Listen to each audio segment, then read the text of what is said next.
আর না মানেন, এখন প্রতিযোগিতার যুগ। অনেক খামারেই এখন প্রতিযোগিতা করে কি করে গরু খুব দ্রুত মোটা তাজা করব, কিভাবে সবার আগে আমার গরু মোটা তাজা হবে, কিভাবে গরু খুব দ্রুতই মানে মাংস বৃদ্ধি হবে। তো আপনি যদি নাও মানেন, এটা চির সত্য যে গরু মোটা তাজা করার জন্য এখন প্রতিযোগিতা চলতেছে। সামনে আমাদের কুরবানির একটা মৌসুম। তো কুরবানিকে ঘিরে আমরা কিন্তু গরু মোটা তাজা করে থাকি। তো এই কুরবানিকে ঘিরে আমরা যারা গরু মোটা তাজা করতেছি, তারা এই কুরবানির আগে যে কাজটা আমরা করে থাকি সেটা হচ্ছে গরু কিভাবে বেশি মোটা তাজা হবে। তো এই মোটা তাজা করতে গিয়ে আমরা বিভিন্ন রকমের মানে ওষুধ অর্থাৎ মেডিসিন ব্যবহার করে থাকি। আজ আপনাদের সামনে যে ভিডিওটি আসছে সেটা হচ্ছে এই মেডিসিন নিয়ে কথা বলবো। কি ধরনের মেডিসিন ব্যবহার করলে আপনার গরু খুব দ্রুত মোটা তাজা হবে, বা আমি কি ধরনের গরু মেডিসিন ব্যবহার করে গরু মোটা তাজা করি। তো আমি যে কাজটা করি সেটা হচ্ছে, আমি প্রথমেই মানে প্রথম যেটা ইয়ে করি সেটা হচ্ছে গরুকে আগে কৃমি মুক্ত করি। আমি প্রথমে গরুর ওজন অনুযায়ী কৃমিনাশক দিয়ে থাকি। দ্বিতীয়ত আমি যে কাজটা করে থাকি সেটা হচ্ছে গরুর কৃমিনাশক দেওয়ার পরেই আমি গরুকে লিভার টনিক, জিঙ্ক এবং রেনাসল এডি, আপনার ক্যাটাফস। তো এই যে আমি কথাটা বললাম সেটা হচ্ছে গরুকে প্রথমে কৃমিনাশক বড়ি আমি ব্যবহার করি। কৃমিনাশক বড়ি ব্যবহার করার পরে চামড়ার নিচে আমি কৃমিনাশক ইঞ্জেকশন ব্যবহার করি। করার 4 থেকে 5 দিনের মাথায় আমি লিভার টনিক দেওয়া শুরু করি। কারণ লিভার টনিক দিলে আপনার কি হয়, গরুর লিভারে যে কৃমি আপনার যেটা এই কৃমির বড়ি বাংলাদেশে যেটা আছে, সেই বড়িগুলো যেটা করে সেটা হচ্ছে জীবন্ত এটা কি তো একাধিক ফোঁস কষে তাহলে ইয়ে করো। আচ্ছা, কৃমিনাশক যে বড়িটা আমরা ব্যবহার করি সেটা হচ্ছে জীবন্ত কৃমি নিধন করে।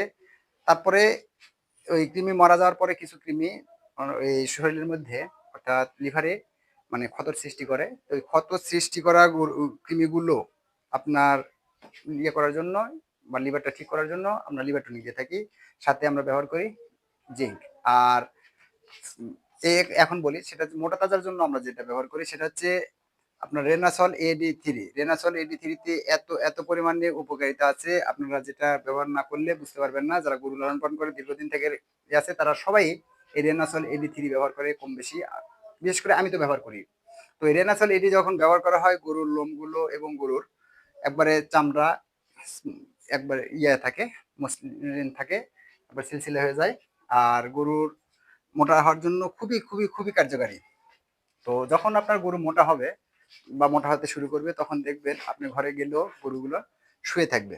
এই যে আমার গরুটা শুয়ে আছে, বেশি ভারী হয়ে যাবে এরকম করবে। তো আমরা যেটা ব্যবহার করি সেটা হচ্ছে ক্যাটাফস।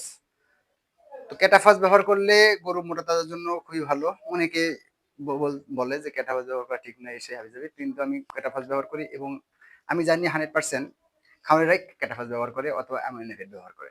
ক্যাটাফস, অ্যামাইনোভেট এগুলো ওষুধ মোটা তাজার জন্য খুবই ভালো।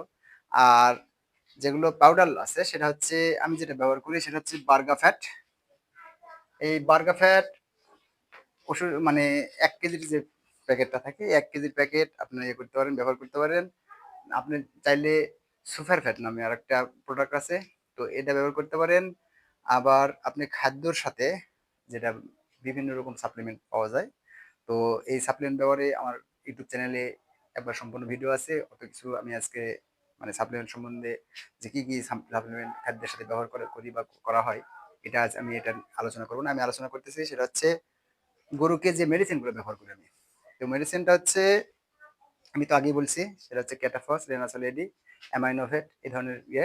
আর আমি যেটা ইয়ে করি রুচির জন্য সেটা হচ্ছে গরু যখন মোটা তাজা করতে যাবেন, অবশ্যই গরুকে পর্যাপ্ত পরিমাণে খাইতে হবে। আপনার গরুর শরীর তখনই ভালো হবে যখন যেটা দিবেন সেটাই খাইতেছে। এরকম যদি অবস্থায় থাকে তখন ওই গরুটা বেশি মোটা তাজা হয়। আপনার গড়ায় যদি খাবার দিচ্ছেন, চাইতে খাবার দিচ্ছেন কিন্তু খাবার খাচ্ছে না, নষ্ট করতেছে, তাহলে এই অবস্থায় গরু বেশি আপনি মোটা তাজা করতে পারবেন না। তো গরু যখন মোটা তাজা করতে যাবেন তখন অবশ্যই আপনার যে কাজটা করতে হবে সেটা হচ্ছে গরুর পর্যাপ্ত রুচির। তো আমি রুচির জন্য যেটা করি সেটা হচ্ছে রেগুলার আমি জাইমোভেট আর রোমেন্টন বড়ি দুটা মিক্স করে গুড় যেটা বলা হয় কুশারের গুড়, এই কুশারের গুড় দিয়ে মাখায় এই গরুর মুখে লাগাই দিই। আর কখন লাগাই দিই সেটা হচ্ছে গরুকে যখন খাওয়া দাওয়া শেষ রাত্রিবেলা আর খাওয়াবো না তখন আমি এটা মুখে লাগাই দিই প্রতিদিন রেগুলার এটা। আর এটা করলে কি হয়, আপনার যদি মানে যত খারাপই খাবারটা হোক সেটা অনায়াসে খেয়ে নেবে। আমার গড়ায় যদি আপনাদের দেখাইতে পারতাম, এখন রাত এখন দেখাইতে পারবো না যে আলোর স্বল্পতা। তো আমার চারিতে একবারে একটা দানা পরিমাণও কিছু পাইবেন না। খ্যারের কথা বলেন আর দানাদার খাবারের কথা বলেন, কোনোটাই থাকবে না।